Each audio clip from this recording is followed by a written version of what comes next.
Boa tarde, hoje iremos falar um pouco sobre a Idade Média. A Idade Média teve início na Europa com as invasões germânicas no século V sobre o Império Romano do Ocidente. Essa época estendeu-se até o século XV, com a retomada comercial e o renascimento urbano. A Idade Média se caracterizou principalmente pela economia ruralizada, enfraquecimento comercial, supremacia da Igreja Católica, sistema de produção feudal e sociedade hierarquizada. Na Idade Média, a Igreja Católica dominava o cenário religioso. Religião na Idade Média. Na Idade Média, a Igreja Católica dominava o cenário religioso. Detentora do poder espiritual, a Igreja influenciava o modo de pensar, a psicologia e as formas de comportamento. A Igreja também tinha grande poder econômico, pois possuía terras em grande quantidade e até mesmo servos trabalhando nelas.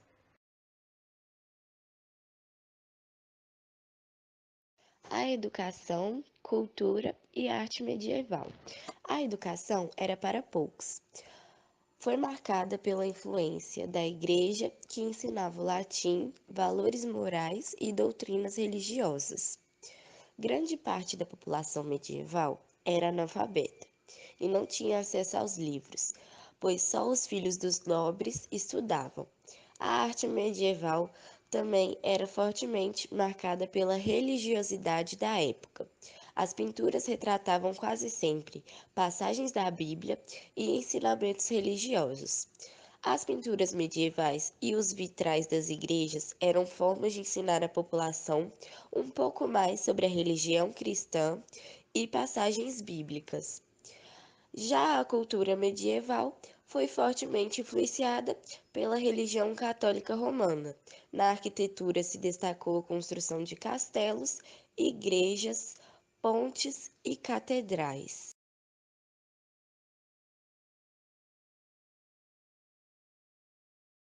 Peste negra ou peste bubônica. Em meados do século XIV, uma doença devastou a população europeia. Historiadores calculam que, aproximadamente, um terço dos habitantes morreu dessa doença. A peste negra era transmitida através da picada de pulgas e de ratos doentes. Estes ratos chegavam à Europa nos porões dos navios vindo do Oriente. Sociedade medieval. A sociedade era quase estática, com pouca mobilidade social, e hierarquizada, dividida em camadas sociais bem definidas. A nobreza feudal, senhores feudais, cavaleiros, condes, duques, viscondes e etc., era detentora de terras e arrecadava impostos dos camponeses.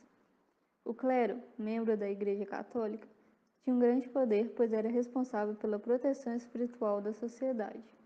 Ele era isento de impostos e arrecadava o dízimo. A terceira camada da sociedade era formada pelos servos, camponeses e pequenos artesãos. Os servos deviam pagar várias taxas e tributos aos senhores feudais, tais como corveia, trabalho de 3 a 4 dias nas terras do senhor feudal, talha, metade do dinheiro, e banalidades, taxas pagas pela utilização do moinho e forno do senhor feudal. Revoltas camponesas, as jaquéis. Após a peste negra, a população europeia diminuiu muito. Muitos senhores feudais resolveram aumentar os impostos, taxas e obrigações de trabalho dos servos sobreviventes. Muitos tiveram que trabalhar dobrado para compensar o trabalho daqueles que tinham morrido na epidemia.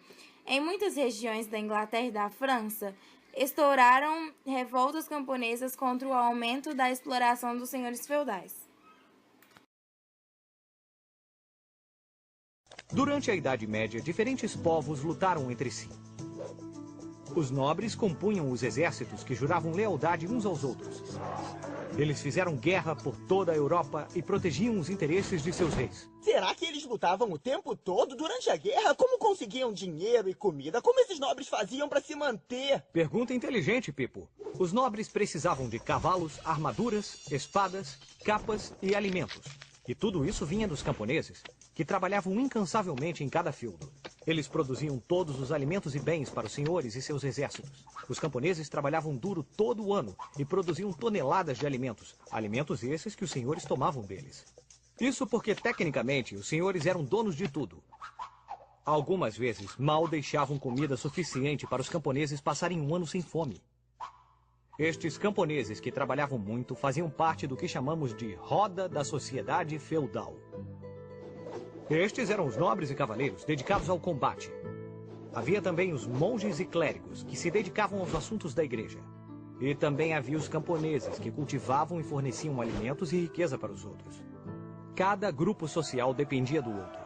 Os camponeses tinham de ser defendidos pelos senhores e nobres contra invasores, para que pudessem cuidar dos alimentos que seriam consumidos pelos senhores e pelos religiosos. Essas 3 camadas da sociedade eram muito rigorosas e ninguém podia passar de uma para outra. Esse era o sistema feudal. Com poucas estradas decentes, de longe, a melhor maneira de se transportar mercadorias pesadas era de barco. Os mares europeus estavam cheios dessas embarcações comerciais. Barco de cargas como esse, conhecidos como cogs, eram os burros de carga do mar. Barcos de um único mastro, com velas muito pesadas, muito largos e com fundo achatado. Isso significa que eles podiam levar uma grande quantidade de carga. Esses decks podiam estar cheios de madeiras para a Escandinávia, abetos dos Bálticos, ou até mesmo trazendo gado ou carga viva de uma ponta a outra do país. Agora que o vento entrou na nossa vela, estamos nos movendo bem depressa. Esses barcos eram tão populares que por volta de 1300 só o reino da Dinamarca tinha uma frota com mais de 1000 deles. Uma característica particular do cog é que o leme de direção, o timão, é montado centralmente na parte de trás. Nos barcos mais antigos, esse lado era chamado de estibordo, que era o lado da direção. Foi daí que tiramos o nome estibordo ou boreste. Se você tem um mecanismo de direção, o seu estibordo está de um lado. Então, o porto deve estar do outro lado, ou seja, port side, que na língua portuguesa é bombordo. O projeto de calado raso permitiu que você atracasse em qualquer porto da Europa. Assim, qualquer cidade costeira poderia receber o comércio internacional e se tornar assim uma porta de entrada para o resto do mundo. É isso aí! Esse lugar maravilhoso é o Centro Medieval da Dinamarca. É uma réplica autêntica do tipo de cidadezinha portuária que você encontraria em toda a Europa. Esse lugar é um museu de história viva, onde todos vivem da forma mais medieval possível. E você pode ver que há mercadorias de todo mundo aqui. Peles do Báltico, maravilhosos produtos de madeira, peças de cerâmica, roupas. Eu fiquei bonito com isso? Eu acho bonito. Fiquei bem assim? Ah, tá. Eu não sei o que elas estão dizendo, mas deve ter ficado bom. Elas estão falando dinamarquês, eu não entendo. Isso seria um grande problema para os viajantes medievais, não só quando viajam internacionalmente, mas em seu próprio país. Dialetos regionais eram quase como línguas diferentes. Então um viajante de York acharia muito difícil de se fazer entender em Londres. O homem de Marseille seria incompreendido em Paris. Outro problema no mercado era ter certeza que você não estava sendo enganado. Os comerciantes que tentavam passar a perna no público, seja por inflacionar o preço, ou vender medidas menores, ou imitações baratas, eram envergonhados publicamente ao serem colocados no pelourinho. Existe um relato de Robert Porter de 1387. Ele era um padeiro e tinha colocado pesos de ferro dentro do pão que ele estava vendendo para que ficassem mais pesados. Ele foi colocado no pelourinho e o peso de ferro foi pendurado no seu pescoço. E o pão também foi pendurado no seu pescoço, para que não houvesse dúvida do que ele tinha feito. Como se isso não bastasse, você tinha que suportar o abuso dos seus vizinhos também. Eles atiravam legumes podres, peixes, ovos, esterco animal, qualquer coisa que pudesse encontrar, e ele ficava lá por várias horas. Em uma comunidade pequena, essa humilhação pública tinha um grande efeito. Era o equivalente a estar na primeira página de um grande jornal de hoje. O pelourinho não foi a única punição. Os ladrões podiam ser marcados no rosto ou nas mãos, para que o mundo pudesse ver seus crimes para sempre. A ideia de que a Europa medieval era monótona e cinza é completamente errada. Na verdade, era vibrante com cores deslumbrantes, e para colocar essa cor em suas roupas, eles usavam um ingrediente surpreendente. Na verdade, o que estaremos usando é urina velha. Produzida pelo homem e tem que ser de um homem, e ela tem que estar velha. Tá, e me diga quanto tempo tem essa urina? Ela tem 1 mês. Julia Clark é especialista em tintas medievais. Lãs e tecidos foram tingidos com corantes vegetais, e para algumas cores a urina era uma parte fundamental do processo. Aqui vai ele. Agora estamos adicionando a urina velha de um homem na mistura. Em Londres, por volta de 1300, havia baldes nas esquinas das ruas para que os homens depositassem sua urina, que depois eram recolhidas e levadas para as tinturas locais. É a amônia na urina velha que fixa o corante, mas a ciência moderna ainda não conseguiu descobrir se ela realmente tinha que ser de homem. O mundo medieval era um mundo artesanal. As necessidades diárias eram feitas com trabalho intenso, e os produtos do cotidiano não eram feitos em fábricas de produção em massa, mas nas casas, por pessoas com habilidades artesanais. Até mesmo a tarefa simples de acender um fogo era uma verdadeira arte.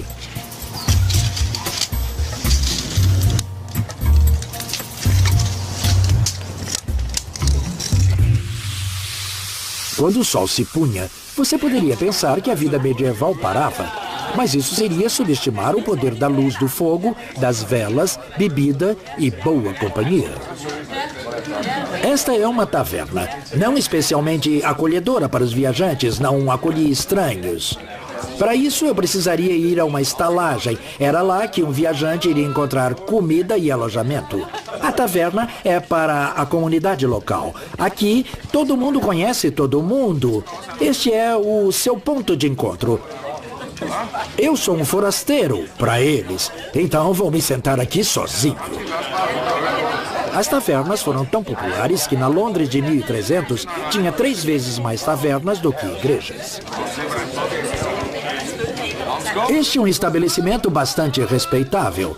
É onde as pessoas vinham procurar prostitutas e você poderia reconhecê-las porque elas usavam capuzes amarelos, uma marca muito distinta. A luz e o aquecimento são caros na Idade Média e uma taverna dá luz e aquecimento de graça para que as pessoas se reúnam. Esse era o centro da comunidade. Saúde! Saúde! Saúde!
Estamos tão habituados a ver o cavaleiro sozinho com sua armadura que às vezes esquecemos daquilo que está na origem de seu nome, o cavalo. Mais exatamente um cavalo de combate, e não um cavalo de tração que trabalha puxando o arado. Também não é um cavalo de corrida, muito menos puro sangue árabe. Trata-se de um cavalo vigoroso chamado destrier, um cavalo de batalha. Esse tipo de cavalo veio provavelmente da Ásia por volta do século VII. Sua utilização para o combate no tempo da cavalaria é novidade e única. E a introdução do destrier trouxe outras novidades. A primeira grande novidade são os estribos, que permitem segurar melhor o cavalo durante o combate. Aparece também a sela, que será cada vez mais refinada. O próprio cavalo é protegido por uma armadura que lhe cobre a cabeça. O cavaleiro também usa armadura e ainda tem uma espada e uma lança. Tudo isso, porém, o cavalo, a armadura, as armas. Custa caro. E isso explica as diferenças exteriores entre cavaleiros ricos e bem equipados que têm auxiliares e, portanto, enchem os olhos, e cavalos pobres que têm equipamentos mais modestos e não têm ajudantes. É a armadura que mais chama a atenção. Com a cota de malha sobre o peito, o elmo sobre o rosto, o cavaleiro parece um homem fora do comum. Sua principal atividade era o combate. No entanto, ao contrário do que geralmente se acreditava, não se trata, na maioria das vezes, de um combate individual um contra o outro, mas de um combate coletivo, de um grupo contra o outro grupo. Até mesmo nos torneios. Os combates eram limitados no tempo e no espaço. Por exemplo, eram realizados quase sempre na primavera. E havia dois tipos de jogo, a caça e a diversão.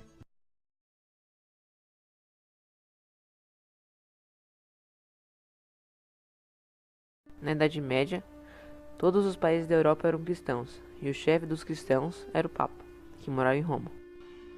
Mais ou menos a partir do século XI, os cristãos organizaram expedições em comum contra os muçulmanos, na Palestina, para reconquistar os lugares santos onde Cristo tinha morrido e ressuscitado. São as cruzadas. A igreja recolhia impostos importantes de todos os cristãos. Um bom cristão tinha que cumprir uma série de obrigações: rezar para Deus todos os dias, comungar, ou seja, receber o corpo de Cristo sob forma de hóstia uma vez por ano e, de um modo geral, não cometer faltas ou pecados. Acredita-se que as pessoas que morriam sem confessar ou que tinham cometido pecados muito graves, imperdoáveis, eram, na hora do juízo final, lançadas por Deus no inferno, onde seriam torturadas por Satanás e pelos demônios. A igreja fazia muitas exigências. Havia obrigação de ir à missa, pelo menos no domingo, e de respeitar o descanso desse mesmo dia. Aqueles que desobedeciam à igreja eram chamados de hereges, e foram os grandes adversários internos da cristandade na Idade Média. No século XIII, a igreja instituiu tribunais especiais para persegui-los e julgá-los. Foi o nascimento da Inquisição.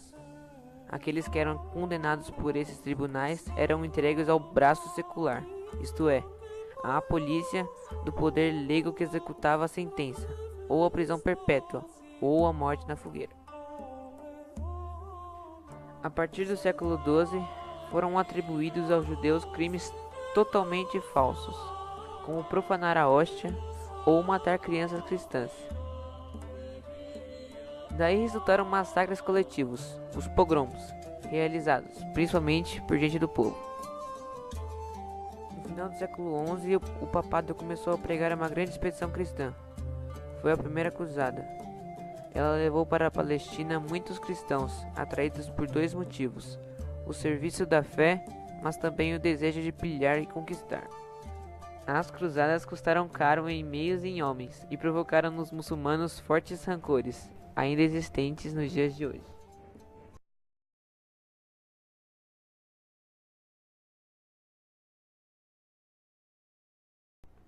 Na Idade Média, as construções eram geralmente modestas ou muito simples. As casas dos camponeses, particularmente, eram muito pobres, às vezes miseráveis. Mesmo nas cidades, será preciso esperar um bom tempo para que surjam as construções de pedra durante muito tempo. Elas eram de madeira, o que explica os incêndios tão frequentes na Idade Média. Mas há duas edificações que se impuseram no nosso imaginário, que fazem parte do grande símbolo da Idade Média: os castelos fortificados e as catedrais. De um lado, os castelos fortificados ressaltam o poder e o prestígio dos cavaleiros, De outro, a catedral prolonga o prestígio de Deus através do seu representante mais importante, o bispo. Quando se fazem castelos de areia na praia, geralmente são castelos fortificados com torres e muralhas de ameias, fossos, caminhos de forma de espiral que sobem ou descem escadas estreitas e escuras cantinhos. Para o cavaleiro, ele tem duas funções, igualmente importantes. De um lado faz papel de defesa, logo tem uma função militar, é uma fortaleza, e de outro serve de moradia, é um castelo. Alguns castelos fortificados são os ancestrais das cidades, que também compreende todos os tipos de indivíduos e todas as idades de todas as profissões. Existiam tantos castelos porque, durante toda a Idade Média, entre outras razões, a Europa passou por guerras e lutas muito sérias e numerosas. Por volta do século XI, a pedra substituiu a madeira, e isso muda o papel do castelo. Os castelos fortificados eram construídos de tal forma em lugares tão especiais que quase dissuadiam os inimigos de atacá-los. Na Idade Média, as pessoas se esforçavam para viver de forma higiênica e, portanto, havia latrinas de verdade nos castelos fortificados. As catedrais são imensas, mas, acima de tudo, são altas para impressionar aquele que as vê e as visita e fazer com que sinta uma coisa muito importante. A altura no lugar reflete a altura de Deus no céu. As catedrais estão quase sempre situadas nas cidades, que concorrem entre si para ver qual delas terá a maior, a mais alta e a mais bela catedral. Nas catedrais, as pessoas se reuniam ali para rezar, celebrar a missa, participar dos ofícios e das cerimônias religiosas. Na catedral, que é a casa do bispo representante de Deus, há sempre dignatários religiosos que chamamos de cônegos. Próximo à entrada, temos geralmente um batistério, ou seja, uma bacia de pedra situada num pequeno espaço à parte. Era preenchida com água benta no momento do batismo. Aqueles que trabalhavam nas catedrais eram pagos, arquitetos, pedreiros, artesãos e todos os tipos. Esses canteiros de obra duravam muito tempo. Uma catedral custava muito caro e sua construção podia se estender por muito tempo. Os vitrais ornamentaram principalmente as catedrais góticas. Naquela época, para fabricar janelas, usavam-se pedaços de vidros coloridos reunidos com ferro.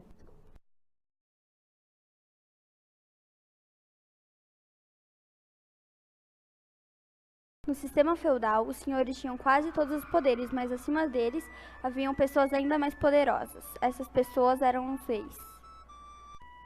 As origens da realeza na Europa remontam aos séculos V e VI. Assim, os francos tiveram reis, do qual o mais famoso é o Clovis.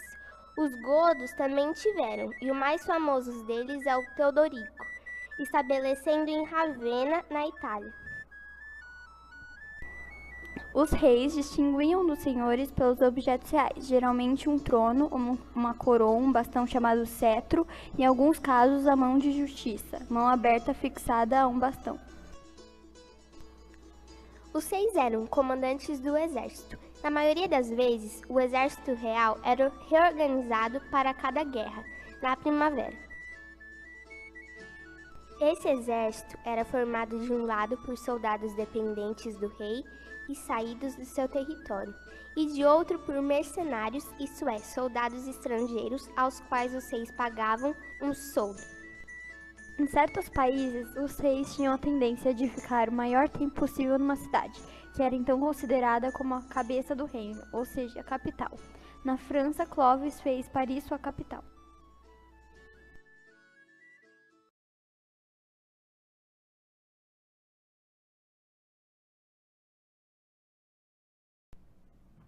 Era nos monastérios e nas igrejas que havia o ensino e a possibilidade de se realizar obras de arte. Por causa disso, nos monastérios até o século XIII havia uma sala especial chamada escritório, onde os monges redigiam livros de devoção que eles mesmos ilustravam ou mandavam ilustrar por desenhistas. Os monges também copiavam os manuscritos da antiguidade. Tinham, portanto, uma função de copistas e divulgadores.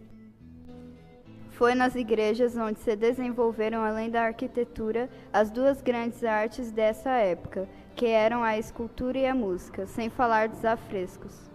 A Idade Média foi um grande período musical que criou e desenvolveu instrumentos como o alaúde e o órgão.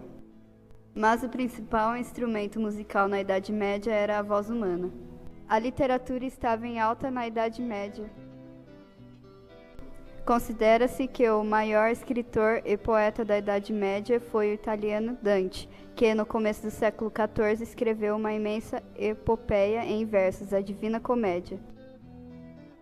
Ela narra a viagem do poeta italiano guiado por outro grande poeta da antiguidade romana, Virgílio, através do além, inferno, purgatório e paraíso, onde a amante já morta, Beatriz, toma o lugar de Virgílio como guia. Não exatamente como hoje, mas o ensino que iria se chamar primário e secundário desenvolveu-se a partir do século XII nas cidades. Nas escolas, as crianças aprendiam principalmente a ler, e o livro que usavam para isso era o Saltério, isto é, o livro bíblico dos Salmos ou Orações, que faz parte do Antigo Testamento. Elas também aprendiam a fazer cálculos. É importante saber que no século XII os europeus assimilaram dos árabes o número 0, originário da Índia, o que mudou e facilitou muito o cálculo. Ainda no século XII, desenvolveu-se aquilo que chamamos hoje em dia de ensino superior. Cada universidade era particularmente famosa em um ou outro campo de ensino. Assim, a maior universidade de direito era a Bolonha, na Itália. Na França, a mais conhecida era a de Orleans. A maior no ensino de teologia era Paris e a faculdade de medicina mais importante ficava em Montpellier. Homens e mulheres gostavam muito de festas. A Idade Média viu o nascimento de uma festa camponesa que teve em seguida um grande sucesso, apesar de mais ou menos combatida pela Igreja, o Carnaval.